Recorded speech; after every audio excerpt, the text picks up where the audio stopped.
কৃষ্ণ রাধে রাধে।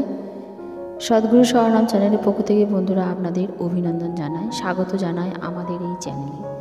নতুন বন্ধুদের কাছে আমার বিনীত নিবেদন, অবশ্যই যেন আপনারা এই চ্যানেলটিকে সাবস্ক্রাইব করবেন, পাশে থাকবেন, সঙ্গে থাকবেন, লাইক এবং শেয়ার করবেন, এই আশা রাখি।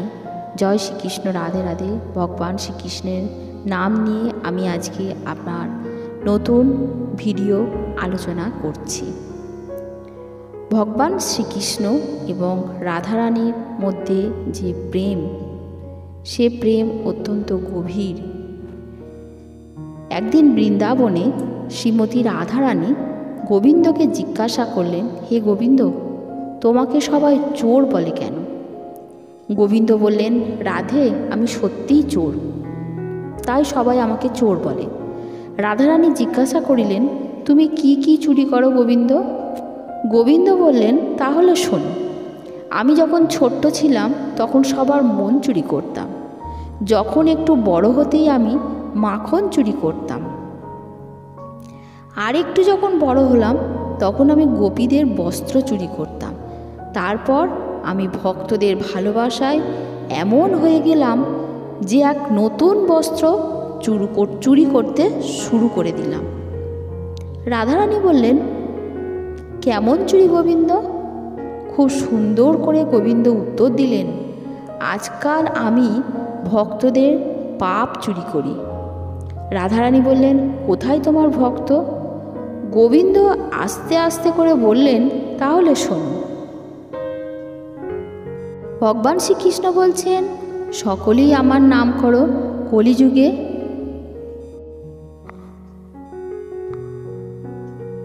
তখন রাধারানী বললেন, হে আমার প্রিয় কৃষ্ণ, তুমি করুণার সিন্ধু, তুমি দীনবন্ধু, তুমি দীনজনের বন্ধু, তুমি সমস্ত জগতের পতি, তুমি গোপীদের ঈশ্বর এবং শ্রীমতী রাধারানীর প্রেমাস্পদ। তুমি তোমার পাদপদ্মে আমার সশ্রদ্ধ প্রণতি নিবেদন করি। এই কলিযুগে নাহি কোনো গতি, যদি না হয় কৃষ্ণ নামের সুমতি। ভগবান শ্রীকৃষ্ণ বললেন, আমি এই কলিযুগে মানুষের পাপ চুরি করতে এসেছি। কলিযুগের মানুষ এত পাপ করছে যে সেই পাপ আমি চুরি করতে এসেছি। ভগবান শ্রীকৃষ্ণের এই পাপ চুরি নিয়ে আরেকটি কথা, পাপের যে কর্মফল, সে কর্মফল তো মানুষকে ভোগ করতে হবে। সেই পাপের ফল হয় দুই রকমের, প্রারব্ধ এবং অপ্রারব্ধ। যে পাপের ফল আমরা বর্তমানে ভোগ করছি তা প্রারব্ধ, এবং যা এখনও ভোগ হয়নি